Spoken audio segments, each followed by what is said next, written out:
Hello everyone, welcome to topper learners. मैं हूं M H. Akhtar और आप देख रहे हैं टॉपर लर्नर्स। आज के क्लास में हम लोग टाइप्स ऑफ रिएक्शन के बारे में डिस्कस करेंगे। Chemical reaction and equation class 10 के केमिस्ट्री का पहला चैप्टर है, जिसमें केमिकल रिएक्शन है, इक्वेशन है और टाइप्स ऑफ रिएक्शन है।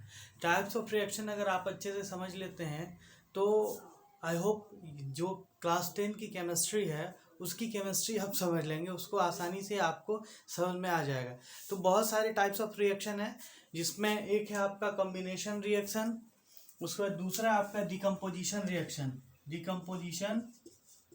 Composition reaction. ये डिकम्पोजिशन रिएक्शन तीन तरीके से हो सकता है। एक होगा thermal decomposition,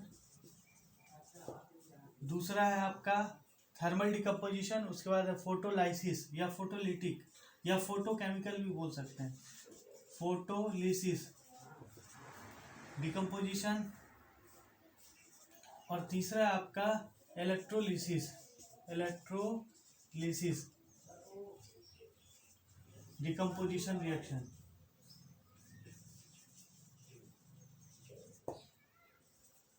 electrolysis decomposition reaction पहला हो गया कॉम्बिनेशन, दूसरा हो गया डिकम्पोजिशन, तीसरा आप लिख सकते हैं डिस्प्लेसमेंट रिएक्शन, डिस्प्लेसमेंट रिएक्शन। चौथा आपका हो जाएगा double displacement reaction, double displacement reaction. और पांचवा हो जाएगा रिडॉक्स रिएक्शन,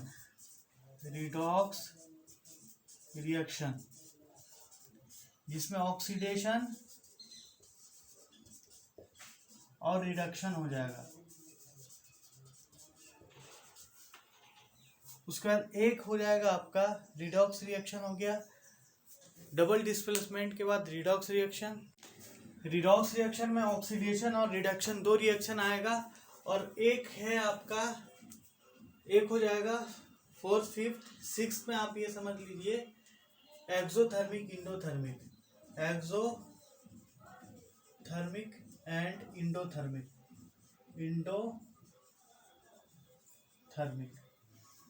एक्सोथर्मिक और इंडोथर्मिक। ये टोटल 6 टाइप का रिएक्शन है जो आपको क्लास 10th में पढ़ना है। Combination reaction, decomposition reaction, displacement reaction, double displacement. इसको भी अगर फर्दर क्लासिफाई करें डबल डिस्प्लेसमेंट को, तो एक हो जाएगा आपका न्यूट्रलाइजेशन रिएक्शन,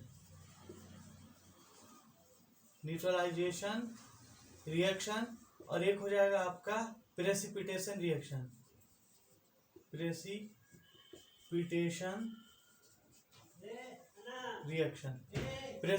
रिएक्शन। ये टोटल आपको 1 2 3 4 5 और 6 टाइप का रिएक्शन पढ़ना है। ये आपका क्लास 10th के अकॉर्डिंग, सीबीएसई के अकॉर्डिंग ये सिलेबस है। क्लियर? अब देखिए इसमें कॉम्बिनेशन रिएक्शन क्या है, डिकम्पोजिशन क्या है, थर्मल, हर एक का हम एक्सप्लेन करेंगे। हम लोग एक्सप्लेन करने की कोशिश करेंगे उसके एग्जाम्पल के साथ। क्लियर? प्रैक्टिकल लाइफ में जो बहुत सारे चेंजेस हो रहे हैं, जिसमें फिजिकल चेंज है, केमिकल चेंज है। अब ये जो केमिकल चेंज यानी केमिकल रिएक्शन है, वो इतने टाइप से, इतने तरीके से हो सकता है। ठीक है? कॉम्बिनेशन रिएक्शन क्या है उसको आप समझते हैं। पहला आपका कॉम्बिनेशन रिएक्शन, ये it is clear from its word, combination reaction वैसा रिएक्शन है जिसमें आपका दो या दो से ज्यादा सब्सटेंस बोले तो मैटर, मिल करके एक नया सब्सटेंस बनाता है, उसको बोलते हैं कॉम्बिनेशन रिएक्शन। और ये जो कॉम्बिनेशन रिएक्शन में है, ये जो कॉम्बिनेशन रिएक्शन में पार्टिसिपेट करने वाला जो सब्सटेंस होगा वो एलिमेंट भी हो सकता है, एलिमेंट कंपाउंड भी हो सकता है और कंपाउंड भी हो सकता है। और इसमें यह है कि दो या दो से ज़्यादा अगर मिल रहा है तो एक ही नया सब्सटेंस बनाएगा, वही कॉम्बिनेशन कहलाएगा। फॉर एग्जाम्पल, एक एग्जाम्पल इसका हम देखते हैं कॉम्बिनेशन रिएक्शन का। जैसे कार्बन है, कार्बन प्लस ऑक्सीजन, ठीक है, C+O2 मिलके क्या बनाएगा, CO2।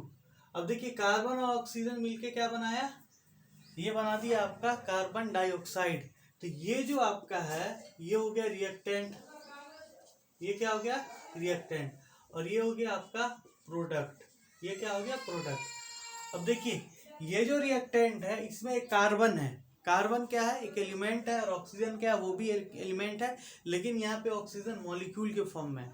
तो एलिमेंट या मॉलिक्यूल आपस में कंबाइन करे या एलिमेंट एलिमेंट आपस में कंबाइन करे और वो क्या बना देगा एक नया सब्सटेंस बना देगा, तो वो क्या कहलाएगा कॉम्बिनेशन रिएक्शन होगा।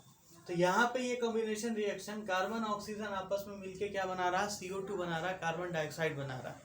एंटायरली डिफरेंट प्रॉपर्टी है। देखिए कैसे कार्बन है जलने वाला, जैसे लकड़ी हो गया कोयला हो गया है ना, ये सब के अंदर कार्बन रहता है, क्लियर। अब कार्बन है जलने वाला और ऑक्सीजन जलाने वाला, oxygen is help in burning, और ये CO2 जो है ये हेल्प करता है बुझाने में, किसमें बुझाने में। तो ये एंटायरली डिफरेंट प्रॉपर्टी का एक प्रोडक्ट बना। तो ये आपका एक एग्जांपल हो गया कॉम्बिनेशन रिएक्शन का।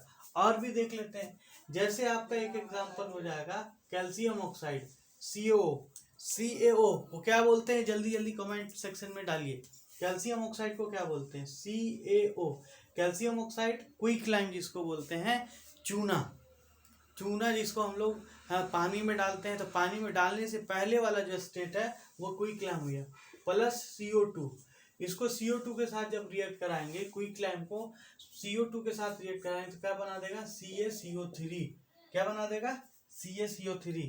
तो ये जो आपका है ये क्या हो गया, ये आपका हो गया कॉम्बिनेशन रिएक्शन, ये क्या हो गया कॉम्बिनेशन रिएक्शन हो गया। तो इस कॉम्बिनेशन रिएक्शन में देखिए ये भी एक कंपाउंड है, ये भी एक कंपाउंड है, तो कंपाउंड कंपाउंड मिलके भी क्या बना सकता है एक नया कंपाउंड बना सकता है। तो ये क्या हो गया कॉम्बिनेशन रिएक्शन हो गया। तो कॉम्बिनेशन रिएक्शन में एलिमेंट मॉलिक्यूल भी हो सकता है, एलिमेंट कंपाउंड भी हो सकता है। उसी तरीके से एक और ले लीजिए आप, एक एग्जांपल आप इसका और ले सकते हैं, नाइट्रोजन N2 प्लस O2 क्या बना देगा नाइट्रोजन डाइऑक्साइड NO2 बना देगा, क्या बना देगा NO2 बना देगा। या फिर कार्बन ले लीजिए, कार्बन प्लस ऑक्सीजन क्या बना देगा CO बना देगा, carbon monoxide CO, carbon monoxide, ठीक है। इनसफिशिएंट अमाउंट ऑफ ऑक्सीजन होता है तो कार्बन मोनोऑक्साइड बना देता है। तो ये सारा एग्जाम्पल हो गया किसका कॉम्बिनेशन रिएक्शन का। आई होप कॉम्बिनेशन रिएक्शन समझ में आ गया होगा कि कॉम्बिनेशन रिएक्शन वो रिएक्शन है जिसमें दो या दो से ज़्यादा एलिमेंट या कंपाउंड आपस में मिलके एक नया कंपाउंड बनाता है, जिसको हम क्या बोलते हैं कॉम्बिनेशन रिएक्शन बोलते हैं, ठीक है। कॉम्बिनेशन रिएक्शन इसका जनरल इक्वेशन क्या हो जाएगा A प्लस B क्या हो जाएगा C, A plus B, A B नहीं C बन जाएगा C, बिकॉज इसका एंटायरली डिफरेंट प्रॉपर्टी होता है, क्लियर। तो ये जनरल इक्वेशन हो गया कॉम्बिनेशन के लिए, जनरल इक्वेशन हो गया कॉम्बिनेशन रिएक्शन के लिए। आई होप कॉम्बिनेशन आपको समझ में आ गया होगा। अगर समझ में आ गया तो इसका आप स्क्रीनशॉट लीजिए, फिर हम मिटा करके डिकम्पोजिशन को डिस्कस करेंगे। अब हम लोग बात करेंगे थर्मल डिकम्पोजिशन का, thermal decomposition reaction, thermal decomposition reaction sorry decomposition. उसके बाद उसमें जो तीन टाइप है आपका, थर्मल है, फोटोलिसिस है या इलेक्ट्रोलिसिस है, तीनों का एक एक एग्जांपल लेके देखेंगे। सबसे पहले समझते हैं कि डिकम्पोजिशन रिएक्शन क्या है। देखिए डिकम्पोजिशन का हिंदी होता है टूटना, टूटना। अब देखिए ये वो रिएक्शन है जिसमें एक कंपाउंड दो या दो से ज्यादा प्रोडक्ट में टूटता है, उसको बोलते हैं उसको बोलते हैं डिकम्पोजिशन रिएक्शन। वो रिएक्शन जिसमें एक कंपाउंड, इसमें कंपाउंड ही होगा एलिमेंट नहीं होगा, रिएक्टेंट में इसमें हमेशा कंपाउंड होगा, रिएक्टेंट में हमेशा कंपाउंड होगा। तो इसमें एक कंपाउंड दो या दो से ज़्यादा एलिमेंट में टूटे या दो या दो से ज़्यादा सब्सटेंस में कंपाउंड में टूटे, उसको क्या बोलते हैं डिकम्पोजिशन रिएक्शन। इसका जनरल इक्वेशन क्या हो जाएगा A इक्वल टू क्या हो जाएगा, A जब टूटेगा तो ये बनेगा B प्लस C, ये हो जाएगा आपका जनरल इक्वेशन। जनरल इक्वेशन होगा जब एक सब्सटेंस दो या दो से ज़्यादा सब्सटेंस में टूटता है, जब एक सब्सटेंस ए बी ले लीजिए क्योंकि कंपाउंड होता है, ए बी ले लीजिए क्योंकि ये कंपाउंड होता है। तो जब एक सब्सटेंस दो या दो से ज़्यादा कंपाउंड दो या दो से ज़्यादा सब्सटेंस में टूटेगा तो वो क्या कहलाएगा, वो कहलाएगा आपका ए प्लस बी, वो कहलाएगा डिकम्पोजिशन रिएक्शन। अगर ये टूटना थर्मल हीट के, थर्मल रिलेटेड टू हीट होता है, हीट की वजह से अगर हो रहा है तो ये थर्मल डिकम्पोजिशन, हीट दे रहे हैं और कंपाउंड टूट रहा है तो वो हो जाएगा थर्मल डिकम्पोजिशन। और वो कंपाउंड जो टूटेगा किसके वजह से, सनलाइट की वजह से, तो हो जाएगा फोटोलिसिस डिकम्पोजिशन। और वो कंपाउंड जो टूटेगा इलेक्ट्रिसिटी पास कराने की वजह से, उसको क्या करेंगे, इलेक्ट्रोलिसिस डिकम्पोजिशन रिएक्शन बोलेंगे। तो ये जो है आपका मेथड ऑफ एप्लीकेशन, हम किस चीज़ से उसको तोड़ रहे हैं। अगर हीट दे करके तोड़ रहे हैं तो थर्मल, लाइट सनलाइट से तोड़ रहे हैं तो फोटोलिसिस, और इलेक्ट्रिसिटी पास करके तोड़ रहे हैं तो इलेक्ट्रोलिसिस। तो थर्मल डिकम्पोजिशन का एग्जांपल समझ गया। Thermal decomposition is a decomposition reaction in which one compound is breaking into two or more substance by the supplying of heat देने से। और थर्मल डिकम्पोजिशन रिएक्शन जो है वो इंडोथर्मिक रिएक्शन भी हो जाएगा। यहाँ एक्सोथर्मिक इंडोथर्मिक लिखा है, तो एक्सोथर्मिक जिससे हीट रिलीज होता है और इंडोथर्मिक जिसमें हीट दिया जाता है। तो जितना आपका थर्मल डिकम्पोजिशन रिएक्शन है वो इंडोथर्मिक का है, क्योंकि उसमें हीट चाहिए, बगैर हीट के वो रिएक्शन नहीं हो सकता। तो जैसे ही हम हीट देंगे और वो कंपाउंड टूट जाएगा दो या दो से सब्सटेंस में, ज़्यादा सब्सटेंस में, क्या कहलाएगा, थर्मल डिकम्पोजिशन। एक कॉमन एग्जाम्पल है इसका थर्मल डिकम्पोजिशन का, किसका, थर्मल का एग्जाम्पल है, थर्मल का एग्जाम्पल है, देख लीजिए। ये आप बताइए इसका नाम क्या नाम है, कैल्शियम कार्बोनेट। क्या बोलते हैं इसको, लाइम स्टोन बोलते हैं। Calcium carbonate, lime stone, calcium carbonate, lime stone ले लिए, संगमरमर भी बोला जाता है इसको ले लिए और इसको क्या किए, हीट किए। इसको क्या किए, हीट किए। हीट का ये सिंबल होता है, आपको पता ही होगा। हीट किए, हीट करने के बाद क्या होगा, ये जो है टूट जाएगा। किस में टूटेगा, CaO, calcium oxide plus CO2, CaO plus CO2 में टूट जाएगा। ये जो CaO है ये सॉलिड के फॉर्म में रहेगा और ये गैस के फॉर्म में निकल जाएगा। और ये जो आपका है ये सॉलिड ही है। लाइमस्टोन पत्थर जो है, संगमरमर जो होता है आप जानते ही हैं, वो क्या होता है, सॉलिड स्टेट में। तो जब इसको हीट किया जाता है तो इसमें से CO2 निकल जाता है और बच जाता है क्या, आपका कैल्शियम ऑक्साइड। और इस कैल्शियम ऑक्साइड को अभी ही बताए थे, क्या बोलते हैं, क्विक लाइम बोलते हैं, क्विक लाइम। यही चूना होता है, चूना जो घर में पोछारे के लिए यूज किया जाता है, या फिर लोग जो खाते हैं तंबाकू के साथ, वही चूना है ये, ठीक है। इसको जब पानी में डालते हैं तो फिर क्या बना देते हैं, कैल्शियम ऑक्साइड हाइड्रोक्साइड, जो क्या हो जाएगा, किसका एग्जाम्पल हो जाएगा, कॉम्बिनेशन का। मान लीजिए इसको देख लीजिए, CaO को हम डाल दिए किसमें, प्लस H2O में, ये है पानी, इसमें डाल दिए चूना, तो क्या हो जाएगा, हीट रिलीज होगा। हीट रिलीज होने के साथ क्या कर देगा, ये बना देगा आपका CaOH का होल ट्वाइस, जिसको बोलते हैं स्लैक लाइम। यही चूना है जिसको घर में यूज किया जाता है पोछारे के लिए, और क्या किया जाता है, और इसका यूज किया जाता है तंबाकू वगैरह खाने के लिए, लोग यूज करते हैं। क्लियर है। तो ये हीट से टूटा है इसलिए इसको थर्मल डिकम्पोजिशन बोलेंगे। वो सब्सटेंस जो हीट से टूटेगा वो थर्मल डिकम्पोजिशन। या फिर एक एग्जांपल और ले सकते हैं हम, एक एग्जांपल ले सकते हैं, देखिए FeSO4 इंटू 7H2O, ये फेरस सल्फेट है, जिसको क्या बोला जाता है, फेरस सल्फेट ब्लू कलर का होता है, और ब्लू वेट्रोल भी इसको बोलते हैं। जब इसमें से हीट पास कराएंगे, जब इसको हीट करेंगे तो हीट करने के बाद क्या होगा, FeSO4 बच जाएगा और प्लस H2O निकल जाएगा। वाटर मॉलिक्यूल जो है वो स्टीम के फॉर्म में अलग हो जाएगा। तो ये क्या कहलाएगा, थर्मल डिकम्पोजिशन। ये क्या है, थर्मल डिकम्पोजिशन है। तो जो रिएक्शन, जो कंपाउंड हीट की वजह से टूटेगा वो क्या कहलाएगा, थर्मल डिकम्पोजिशन कहलाएगा, ठीक है। जैसे आपका और भी एग्जांपल है, जैसे आप FeSO4, ये जो है FeSO4, ये FeSO4, ये FeSO4 को जब आप हीट कीजिएगा तो क्या बनेगा बताइए। जब हीट कीजिएगा तो Fe2O3 plus SO2 plus O2 gas, Fe2O3 plus SO2 plus O2 gas release करेगा। तो ये किसकी वजह से हो रहा है, ये भी रिलीज हो रहा है हीट की वजह से, ये भी टूट रहा है हीट की वजह से, इसलिए ये क्या हो जाएगा, थर्मल डिकम्पोजिशन। तो एक ये एग्जांपल हो गया थर्मल का, एक ये एग्जांपल हो गया, एक ये एग्जांपल हो गया।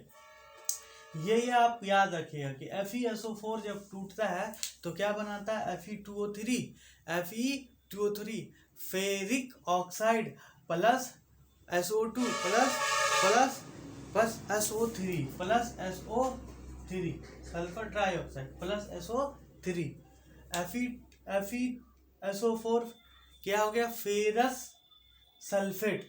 ये क्या हो गया फेरस सल्फेट। जब हीट देंगे तो ये बनाएगा ferric oxide plus sulphur dioxide plus sulphur trioxide. ये वेरी वेरी इंपॉर्टेंट एग्जांपल है, इसको याद रखिएगा, इसको याद रखिएगा। क्लियर। तो आई होप थर्मल डिकम्पोजिशन समझ में आ गया होगा कि अगर हम हीट से तोड़ रहे हैं तो वो क्या होगा थर्मल डिकम्पोजिशन। क्लियर। अब बात कर लेते हैं हम फोटोलिसिस। फोटोलिसिस अभी बताएं हम कि अगर सनलाइट से टूट रहा है तो वो क्या हो जाएगा फोटोलिसिस हो जाएगा। इसका एक एग्जांपल हम लोग डिस्कस करते हैं। इसका चाहते हैं आप स्क्रीनशॉट तो ले सकते हैं। अब हम इसका एग्जांपल देखते हैं फोटोलिसिस का। फोटोलिसिस डिकम्पोजिशन वो रिएक्शन है जिसमें कंपाउंड को सनलाइट से तोड़ा जाता है। जैसे आपका है सिंपल एक एग्जांपल है, नाम बताइए इसका AgCl। क्या नाम हो जाएगा Ag silver Cl chloride. AgCl को जब हम सनलाइट देते हैं सनलाइट तो क्या बन जाएगा ये Ag अलग हो जाएगा प्लस Cl2 अलग हो जाएगा। Ag अलग Cl2 अलग। तो ये क्या हो गया आपका फोटोलिसिस। सिल्वर क्लोराइड को अगर हमको सिल्वर क्लोराइड से सिल्वर को अलग करना है तो कुछ नहीं करेंगे, सिल्वर क्लोराइड ले लिए और चाइना डिश लेकर के ऐसे धूप में रख देंगे। मान लीजिए सनलाइट आ रहा है तो धूप में इसे रख दिए, धीरे धीरे क्या होगा क्लोरीन गैस के फॉर्म में निकल जाएगा, आपका सिल्वर बच जाएगा। तो सिंपल है, सनलाइट से हुआ इसलिए उसको फोटोलिसिस बोल दी। या फिर एक और एग्जांपल दिया आपके NCERT में AgBr सिल्वर ब्रोमाइड। इसको जब हम क्या करते हैं सनलाइट में रखते हैं सनलाइट में तो क्या बन जाएगा Ag प्लस Br बन जाएगा। Ag प्लस Br2 गैस के फॉर्म में निकल जाएगा AgBr2।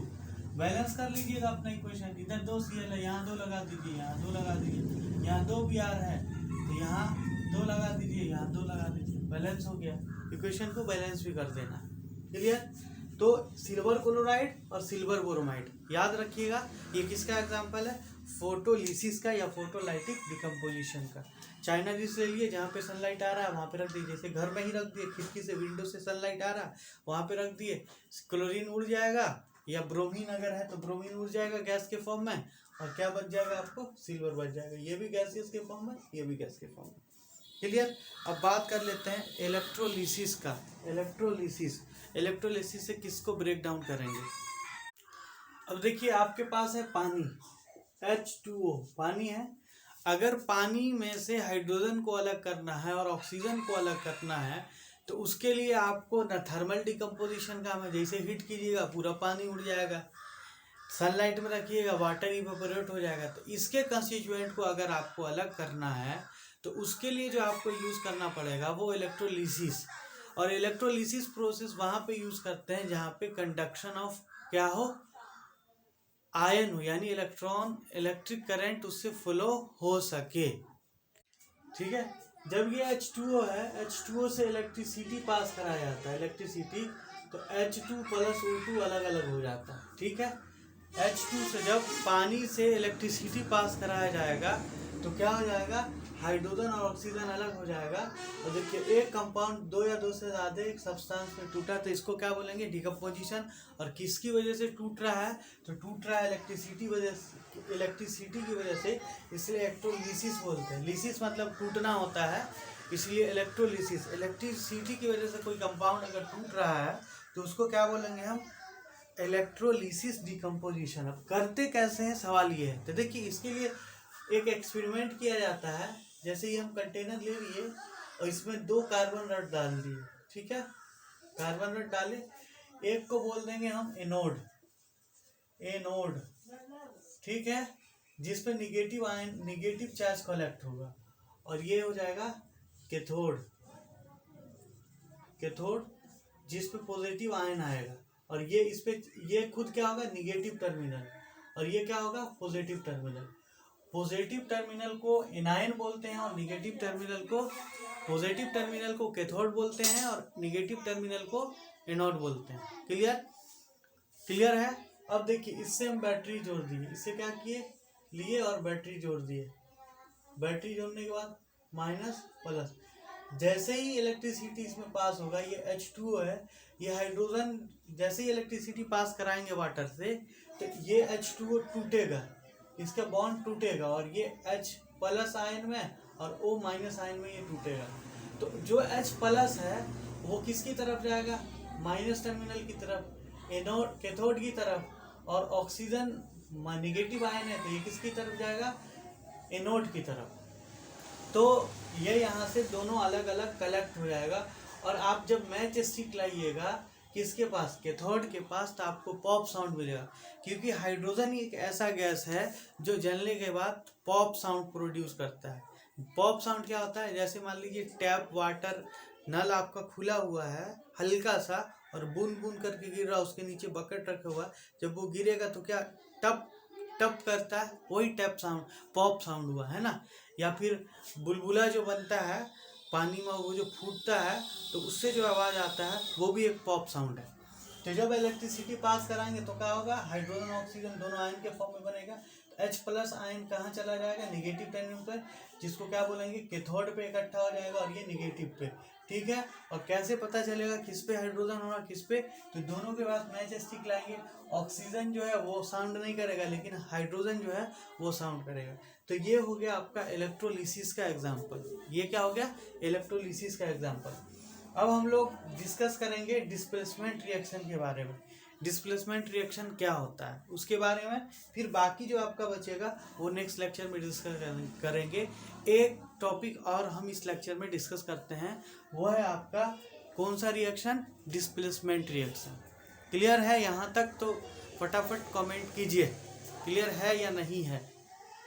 थोड़ा सा एक दो बार वीडियो को देखिएगा, आई होप क्लियर हो जाएगा।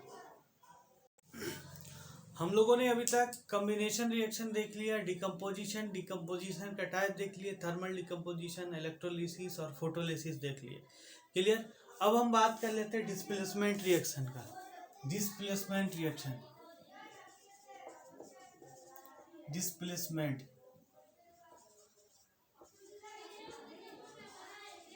इसको हिंदी में विस्थापन अभिक्रिया बोलते हैं, विस्थापन अभिक्रिया।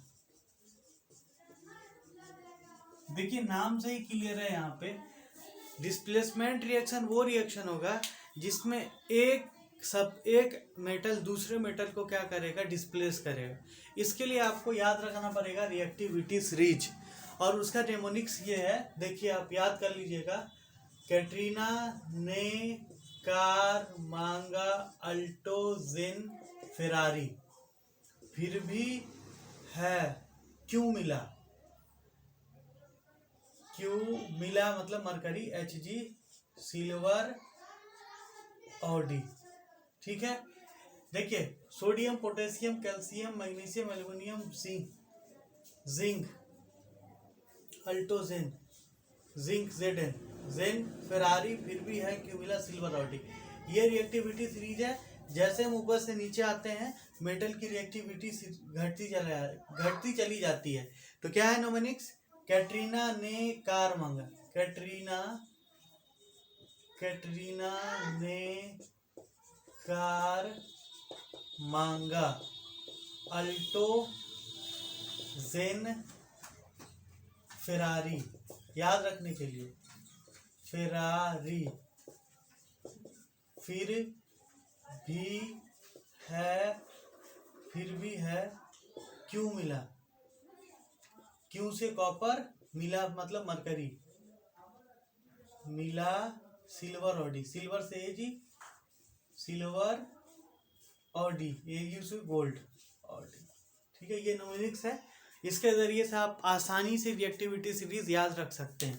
Sodium, potassium, calcium, magnesium, aluminium, zinc, उसके बाद आयरन Fe, उसके बाद प्लम्बम Pb, जिसको लेड बोलते हैं। ठीक है, लेड Pb, हाइड्रोजन कॉपर, उसके बाद मरकरी, और ये हो गया आपका सिल्वर, ये हो गया गोल्ड। ये वो रिएक्टिविटी सीरीज है जो क्लास 10th के NCERT में दिया है, और भी इसके नीचे इसमें आते हैं एलिमेंट, बट वो रिएक्टिविटी सीरीज हम यहाँ पे डिस्कस कर रहे हैं जो कि इसमें NCERT में। तो अब समझिए डिस्प्लेसमेंट रिएक्शन। डिस्प्लेसमेंट रिएक्शन वो रिएक्शन है जिसमें highly reactive metal less reactive metal को डिस्प्लेस करता है, डिस्प्लेस करके उसके साथ अपना बॉन्डिंग बना लेता है। तो the chemical reaction in which highly reactive metal displace less reactive metal to form new substance is known as displacement reaction. फिर से समझिए, डिस्प्लेसमेंट रिएक्शन वो रिएक्शन है जिसमें highly reactive metal less reactive metal को डिस्प्लेस करके नया compound बना लेता है, उसी को हम बोलते हैं क्या, डिस्प्लेसमेंट रिएक्शन। अब देखिए डिस्प्लेसमेंट रिएक्शन में जो हमारा कंपाउंड होगा और जो एलिमेंट लेंगे, तो कंपाउंड के साथ जो कंबाइंड होगा एलिमेंट वो लेस रिएक्टिव होनी चाहिए और दूसरा जो एलिमेंट डाल रहे हैं वो हाई रिएक्टिव होना चाहिए, तभी केमिकल रिएक्शन होगा। जैसे आप समझिए, एक एग्जांपल है आपका, ले लिए FeSO4, FeSO4 ये हो गया फेरस सल्फेट। फेरस सल्फेट को हम अगर इसके नीचे देखिए, इसके ऊपर है जिंक, इसके नीचे एल्युमिनियम, इसके ये है, ठीक है। अगर हम जिंक को लेते हैं तब ये रिएक्शन करेगा और ये रिएक्शन करके क्या बना देगा, ये हाईली रिएक्टिव है। देखिए आयरन क्या है, नीचे है, और जिंक Zn क्या है, ऊपर है। जिंक क्या है, Zn ऊपर है, तो ये ज्यादा रिएक्टिव हुआ, तो ये लेस रिएक्टिव हो गया। ये क्या है, आयरन आपका लेस रिएक्टिव क्या कंपाउंड है और ये हाईली रिएक्टिव मेटल है, तो इस ये क्या करेगा, इसको डिस्प्लेस कर देगा, बना देगा ZnSO4 प्लस Fe अलग हो जाएगा। तो ये क्या हुआ, एक नया सब्सटेंस बना है Zn। यहाँ क्या किया, यहाँ जिंक ने आयरन को Fe को डिस्प्लेस किया, क्या किया, डिस्प्लेस किया। क्यों, क्योंकि जिंक जो है वो हाईली रिएक्टिव है, ठीक। अब देखिए जैसे आपका एक है कॉपर सल्फेट ले लीजिए, ये है कॉपर सल्फेट CuSO4, ठीक है। कॉपर सल्फेट ले लिए, कॉपर ब्लू कलर का होता है, तो ये ब्लू कलर का आपको दिखेगा। कॉपर सल्फेट ले लिए, प्लस इसमें क्या कर दिए, Fe डाल दिए, बताइए क्या बनाएगा। अब कॉपर लेस रिएक्टिव है, Fe हाई रिएक्टिव है, तो क्या बनाएगा, FeSO4 और प्लस Cu अलग हो जाएगा। अगर यहीं पे हम क्या लेते, FeSO4 लेते और प्लस Cu करते, तो रिएक्शन होता, बताइए रिएक्शन होता, नहीं होता, क्योंकि कॉपर लेस रिएक्टिव है, ये हाई रिएक्टिव है, ये कम ताकतवर है, ये ज्यादा ताकतवर है, तो कहाँ से डिस्प्लेस करेगा। लेकिन अगर इसकी बात करें हम, कॉपर सल्फेट और Fe, तो कॉपर क्या है, कम ताकतवर है और आयरन ज्यादा ताकतवर है, तो ये इसको यहाँ से हटा के ये अपना स्थान ले लेगा। तो ये जो रिएक्शन आपको दिख रहा है ये नहीं होगा, क्योंकि कॉपर क्या, लेस रिएक्टिव है। आई होप आपको समझ में आ गया होगा कि वो रिएक्शन जिसमें highly reactive metal less reactive metal को क्या कर रहा है, डिस्प्लेस करके नया कंपाउंड बना रहा है, वो क्या कहलाता है, डिस्प्लेसमेंट रिएक्शन कहलाता है। The reaction in which highly reactive metal displaced less reactive metal to form new compound, new substance is known as displacement reaction, ठीक है। बहुत सारा आप एग्जांपल इसका ले सकते हैं डिस्प्लेसमेंट रिएक्शन का, इजी है, इसमें कंपाउंड याद भी नहीं रखना पड़ेगा, बस आपको ये रिएक्टिविटी सीरीज याद रखना है। कैटरीना ने कार मांगा अल्टोजिन फेरारी, फिर भी क्यों मिला उसको सिल्वर ऑडी। आज के क्लास में बस हम डिस्प्लेसमेंट रिएक्शन तक ही डिस्कस करेंगे। अब जो आने वाला क्लास होगा नेक्स्ट लेक्चर, इसमें हम पूरा कंप्लीट जो बचा हुआ आपका है वो पूरा हम डिस्कस कर देंगे। इससे पहले एक लेक्चर और मैंने डाला हुआ है, आप प्लेलिस्ट में जाके वहाँ से आप देख सकते हो केमिकल रिएक्शन क्या होता है, ठीक है। आई होप समझ में आ गया होगा। अगर समझ में आया तो कमेंट कीजिए, ज़्यादा से ज़्यादा लोगों को शेयर कीजिए। Thank you, have a nice day.